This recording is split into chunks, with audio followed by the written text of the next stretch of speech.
And here we go. Welcome to another episode of ITSP Magazine's audio signal podcast. Sometimes I have to think about it because I do have a couple of different podcasts plus the coverage. But lately, I am enjoying very, very much the audio signal podcast because it allows me to meet new people. And it's just about talking about cybersecurity and the future of technology and artificial intelligence, which is fascinating. It's actually, I get to know people. I feel like after a podcast of half an hour, when you talk about stories and storytelling and a book that you wrote and your own reason why you're writing, it's kind of like, I'm not going to say you become a friend, but you get to know somebody pretty well. So today is actually my second podcast on Audio Signal. And I have the pleasure to be here with Ricardo. I'm going to do the old name, Ricardo Jose Gonzalez-Rothi. How about that? And we have been introduced by Raymond Paul Johnson. And guess he had such a good time that he decided to introduce me to a friend, which is Ricardo, which also happened to be a writer. And kind of like Ray, became a writer, and like actually many other authors that I talked to, once they get to the end of their career, or once they finally take a break from something that is very busy, that keep them busy 24/7 with their life and their job, and all of a sudden they have this story inside that they want to let it out, they want to share with the public. And that's actually what we're going to talk about today with Ricardo. So enough for me having this blah blah blah. I'm happy to have you on the show, Ricardo. Let's start with my favorite question, which is, who is Ricardo? My name is Inigo Montoya. I love doing characters, but Marco, thank you for having me. Of course. I was so thrilled because I actually got to watch the podcast that you did with Ray Paul Johnson, and his book is a great book, and I just thoroughly enjoyed the to and fro format. That you didn't just talk about a book, but you talked about the parts of the engine and how it's made, and I think I enjoy how people do things. I guess if you had to summarize me, I am somebody who takes what I do very seriously, but I don't take myself very seriously. I came to this country from Cuba as a refugee when I was just about to turn 13 years old, and ran into a not real welcoming situation as a refugee in the Northeast. And being one to, I've always had a work ethic that my dad gave me. I just put my head to the plow and decided I wanted to move forward and be a good American. And so I have been very fortunate that this country has adopted me and given me all the opportunities, despite the fact that it's not always been easy. It's given me all the opportunities to really do something and be something. And a lot of people take that freedom for granted. It wasn't always easy, but it has just been a great privilege for me to have been adopted by Uncle Sam. Uncle Sam. Yeah, I kind of, it's definitely a different story compared with yours. But, I've been adopted too. I chose it. Again, I wasn't forced to do so. Maybe like you had to. And you're going to tell us a little bit of that story, because what I understand is the book that you wrote is actually that story, and it's called the Mango Chronicle. And yes. And I'm pretty sure that it is, by reading the synopsis, the story about you. So the difference here, I usually ask, what is the story, and the story behind the storyteller. In this case, when I ask you about the story, you're actually going to tell me that at the same time. So that's going to be it is a story about me, but it's really interesting because I had reached a point I was very busy in academic medicine, and I did research, and I also did a lot of clinical work. So I didn't really have a lot of time. And it really occurred to me that, my wife and two daughters, there were things about me that they would never know. So I started just kind of writing them down on pieces of paper, foolishly thinking. So as time went on, I started writing a few things on the side that were not medically related. And I had a few published. And then some people said, have you ever thought about writing a book? And I have a tendency to mull on things. So, like, if I'm going to I like to build stuff with wood. And if I'm going to build something, I just think about it for several days. And then it crystallizes. I guess it's the way I do things. If I was giving a lecture to medical students, I just thought about what I was going to say for a few days, and then boom, one time it just all came together. So I decided to write this, and it took me 10 years. Whatever it takes. Not because I'm a slow writer, but because it was actually a healing process for me. And also, I was so busy with clinical medicine that I just had no time to myself. So it'd be 9 o'clock, and I would sit down to my computer and try to write something, and be 4:30 in the morning, and then I would say, "Oh, I have to be at rounds at 7:30," and I was just exhausted. Yeah. Yeah. So, yeah, no, I get that feeling, and there is always something else that you can do. But tell me about this. When you have, first of all, I always like to say we're all made of stories, and there are some people that not only is made of story because it's been told stories. We watch movies, we listen to the radio, and even in our own everyday life, we tell story to each other. But some people, they have this story that they kind of need to share it. And is that what you felt into no, these 10 years? Not really. Now? I started to think, what would my wife and kids think about the fact that they didn't really know a lot about me when I was a kid growing up in Cuba, and that they might never have the opportunity to. So I was taking a night community college course, and the fellow that taught it was an old Austrian writer, and he was just a superb man.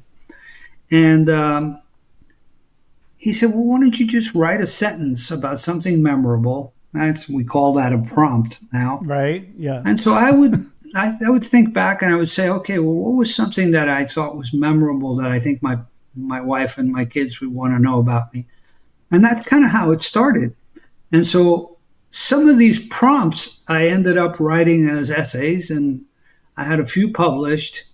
And then I started thinking about just how does that gel with my whole life? And I started kind of selectively picking at them. And then the theme of the mango came to me. And I love mangoes. There's two kinds of people in the world. There are people that love mangoes, and there are people that do not love mangoes. And ever since I was little, I loved mangoes. And I used to go to my friend Juanito's farm in the town where I lived. My father was a grocery. He had a bodega. And most of his customers would come in from the countryside. They would actually bring their horse and tie it to my father's sidewalk. There were rings, and they would bring in stuff to barter with. So they would bring watermelons, and he would give them coffee and that sort of thing. And one of his good friends was a man who had a kid that was my age. His name was Juanito. So I would go to his farm, and he and I would climb up this mango tree, and we would sit up there in the branches, mangoes all around us, and we would just tell each other stories and eat mangoes till we were just really sick. I was going to say. And as I thought about all these things and what happened to me, I realized that I had a couple of friends that told me, you had a really Cuban Huck Finn childhood. And I did. And I started thinking back about the fact that here I was, I had a pretty good childhood. And all of a sudden I got yanked out of it. Mm. My childhood was yanked out of me. I had no control. One day my parents said, we got to go. You guys are, your grandfather's sick, your grandmother's sick, you have an uncle that can't get medications. He was an epileptic, and, we have to leave. We were not political people, but we realized that our freedoms, our day-to-day freedoms, were slipping away. Mm-hmm. And in the process of that, I come to this country. I end up in blue-collar New Jersey, in a very welcoming area. People would mock the way I didn't say things because I couldn't speak English. People asked me just totally ridiculous things, and I talk about this in the book. Right. Don't give us too much. No. And so I started to realize that when I first came here, I felt really out of place. The place in New Jersey looked different, the streets, the houses. And I started really having a lot of nostalgia. And I kept thinking about Juanito and me up in the mango tree. And so that became kind of a metaphor and an arc for the book. That's kind of how it got started. And the first half of it is mostly written, and I very deliberately did this in the perspective of a kid my age, that age. And then kind of the second half is more kind of as an adult looking back and going back and forth to how those things affected me. Let me ask you something. Have you ever got an opportunity to go back and see if that tree is still there? Yes. I went back in 2009 and in 2016. And I wish I could tell you it was easy. Mm. It was heart-wrenching. But I have to tell you something. The first time I went, I had been away for 40 plus years. I landed in Havana. The plane opens up its doors, and I walk out, and I take a deep breath, and I could smell that salty air and the perfume of a lot of the trees, and I said, I'm home. Hmm. And I started to cry. And the guy who was with me said, what's going on? I said, right. I'm okay. And it was okay in a good way. And then when I went back in 2016, I was really lucky because I had really been working on getting the book finished.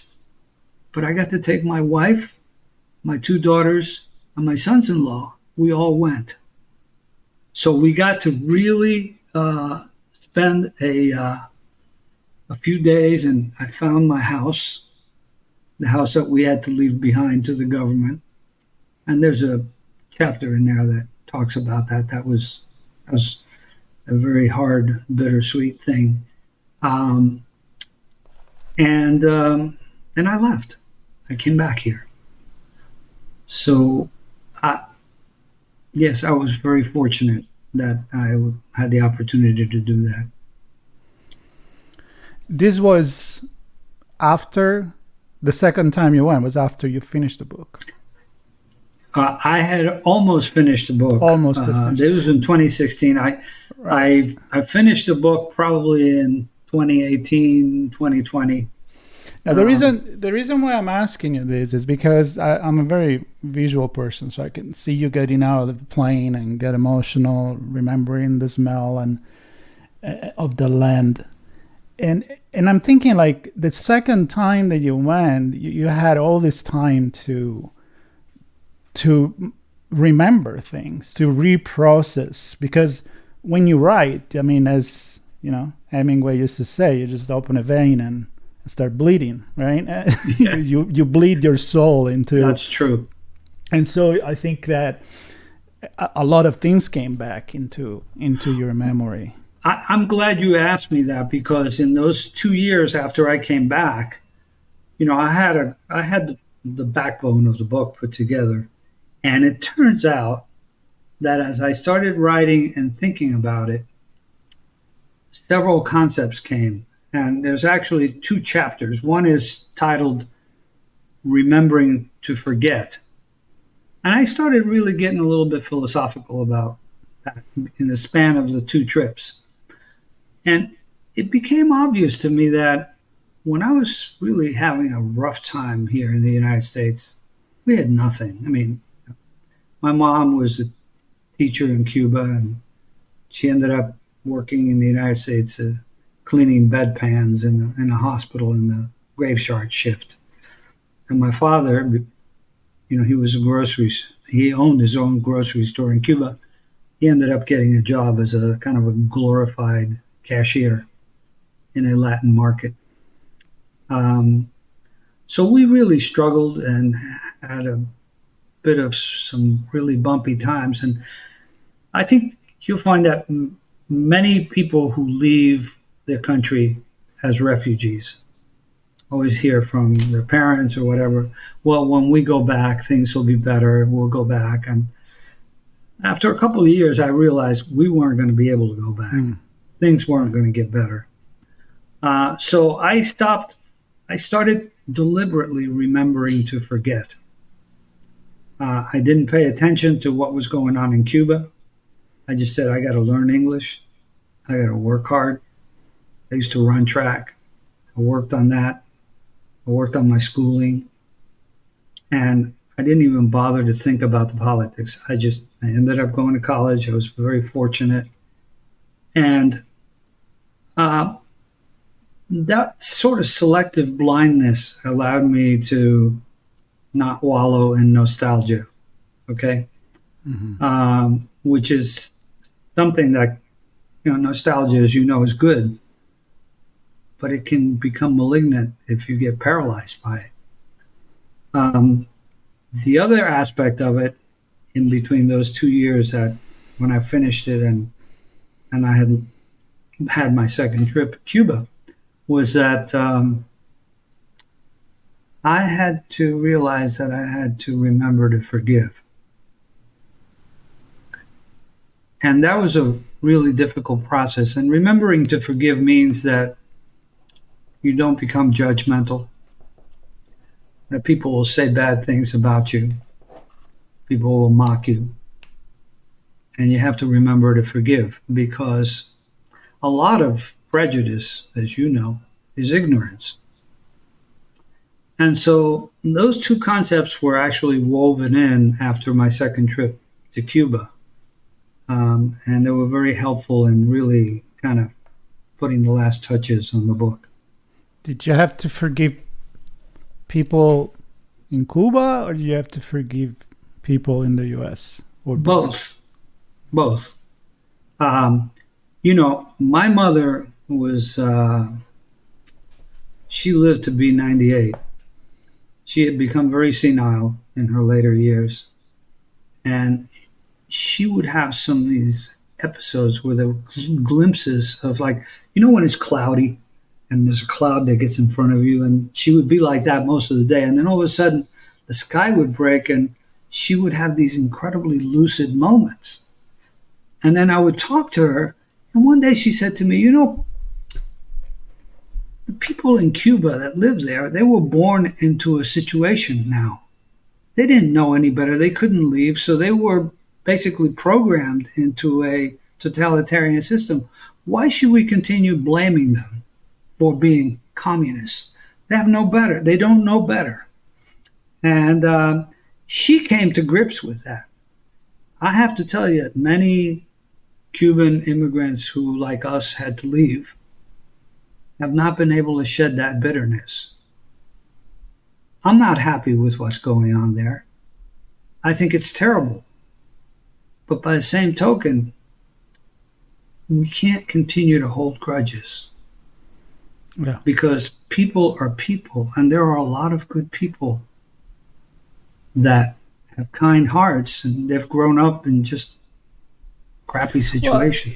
when you have this situation, you have a handful of people that made the decision, the wrong decision maybe, for all the rest of the population. And as you say, they had to deal with it. So we can't just point the finger back to, and No, put you can't. everybody under the same umbrella, because some people had, most of them, that didn't have anything to do with it.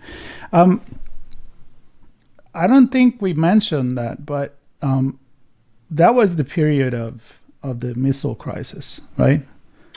When we left, yeah. When you left. So Yeah. I saw that in the synopsis of the summary of the book. It seems it's an important moment. Yes, it is. It was a key moment because, I tell you the truth, Castro came on 1st of January 1959. We did not leave Cuba until 1963. So we were there for 3.5 years. So you saw the 3 years of the beginning of that. And we knew what was going on. At that time, my uncles who were in the United States, I had two uncles that were physicians, and they were trying to get the Red Cross to give us permission to leave. And finally, we were set to leave through Miami. The day was October 23rd, 1962. We were at the airport, Jose Marti Airport in Havana. We got out of a cab, we crossed the street, go in the airport, and there's all these militiamen. The place was closed, and they said, "Where do you guys think you're going?" And we thought it was a joke, Mm-hmm. No, well, we're leaving for Miami today. I said, "No, you're not. President Kennedy put a blockade around. You either have to walk home or swim." And we were left there for about 6 months in limbo before we were able to leave. And we eventually left through Mexico, not through Miami. So I got to see that. I also, in 1961, they had the Cuban Missile Crisis. And we lived 60 miles from the Bay of Pigs. Mm.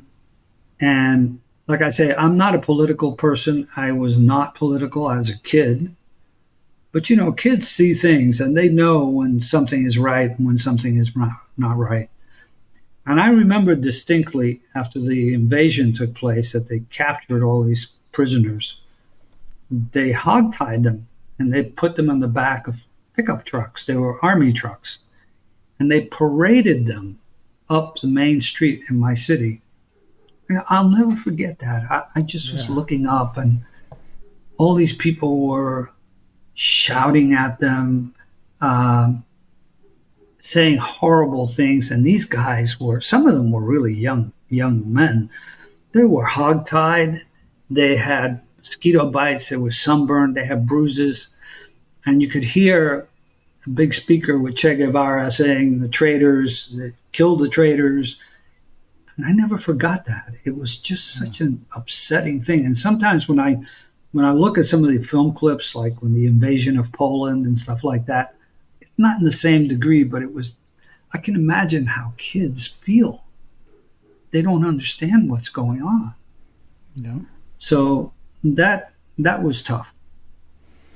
Yeah, for sure. I mean, you look at history. There is a lot of this situation, and then you get to your new country, something you look up, and then you find people that are not very welcoming, and because they simply probably don't even know where you're escaping from. And this is happening now too. I mean, we don't get political in this show. It's about storytelling, but I mean, stories are made because, again, of decisions and looking back. But I understand from all the things that you said now, all the remembering to forget and remembering to forgive, it makes more and more sense as you're sharing your story. I mean, obviously you get to that point that you needed to forget all of that and move on with your life. And well, let me give you an example. Yeah, this is please. a perfect example.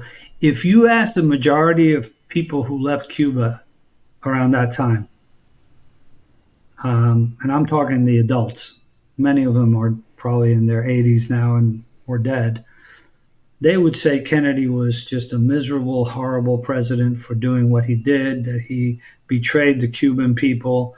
And in fact, many of the Navy and Army personnel that trained to get that mission in Cuba resented the fact that Kennedy basically said, okay, you guys, you can't intervene, just kind of sit in the background. And for years, I had this seething anger towards President Kennedy. And I read a book called The Last 12 Days. And it was a book about what was going on with the missile crisis. I had no idea that here I was sitting in a town where not far from me there were nuclear warheads aimed towards Miami and towards the United States coast. I had no idea. And then when I started to understand what President Kennedy, the position he was put in, he inherited this. He had to make decisions. Do I feel regret that it happened that way? Of course. But he had to make the best decision for his country and for the American people. And I forgive him for that. I do. Because I've been in situations where other people have heartily disagreed with my decisions, but they didn't know the other side of the story. Yeah, you gotta put things in perspective, because that was probably one of the closest moments we ever got to. My gosh, to a nuclear confrontation. And when I think about the fact that I sat in that island, there were all these nuclear warheads being put together, I can't believe it. Yeah, that was it was an important piece of history. But listen, Ricardo, I mean, I can stay here and listen to you for, I'm sure you have many more stories. I know you have stories about they almost got mauled by a wild boar. I've read like these little pieces here, and that one I don't forget. Sure. Yeah, but I don't want to give away everything. I mean, I think we got a really good idea of what this travel, this adventure that you had, and a lot of philosophical reflection about what has been going on. So I think it's an interesting book that look at history and look at emotions and look at the need to move on. And so I suggest, obviously, people to listen to this. And of course, there'll be all the links in the notes for the book to get in touch with you. And obviously to, I don't know, get somebody else's perspective. Because unfortunately, in this world, especially now with social media, people tend to read the headlines and think that they understand the whole story. We retweet, we reshare, we hit that, and we're all guilty of not even knowing exactly what we're doing with the bubble of, of social media that they create around people that think the same way we do. And I think, and especially being someone that come from a different culture and you got to experience that you need to put yourself in other people's shoes, and you need to give the time to listen to their story and be open, because that person could have been anyone else. That situation could have happened anywhere else. And it's too easy to think that everybody in the world is in the same situation that you are. So if you can experience different culture, do it. And if you can't physically, I think that reading, watching movies, listening to stories that tell you the perspective from another place and another time, I think it's a good thing, as painful as it may be. but I think it's a good It thing. makes us grow, though. It really does when you read about that. Absolutely. I was Absolutely. just reading about a fellow during World War II. His name was Nicky Winton, who was a stockbroker, and then he found out that it was just before World War II, and he helped evacuate I don't know how many children refugees from Czechoslovakia. It's a wonderful story. A lot of messages in there. So my book is basically a hope-filled book. I think that there are some ups and downs, and there's some areas where I get a little cynical and angry, and there are areas where I get really silly. So I purposely wrote it with short chapters, so that if you get a little sleepy, you can put it down and pick up the next. And the other thing is, I decided that I'm going to give the royalties to charitable organizations. I'm not trying to make any personal profit on this book, and I think of it as my way of paying it forward. So I really do appreciate talking with you. I hope we can talk offline after this program, because I feel like you said you get to know people, and that enriches me personally. Every time I talk to somebody and I learn about their life, and I say how lucky I am that I can listen, that I can share with other people. We need to do more of that. Absolutely. And that's one of the major pleasure that I have on top of loving storytelling in any form. Like it's a song. I have to tell you a story. Yeah, go for it. We talked about the commonality of life. Yeah. As I was reading about you, I came across this story sotto la stella. And it's interesting, and I want to congratulate you for what you're doing with your mother, because in the book I write about this. My mother died, and she was a writer. And I found out 2 years after she died, my brother had a whole big box full of her poems and everything.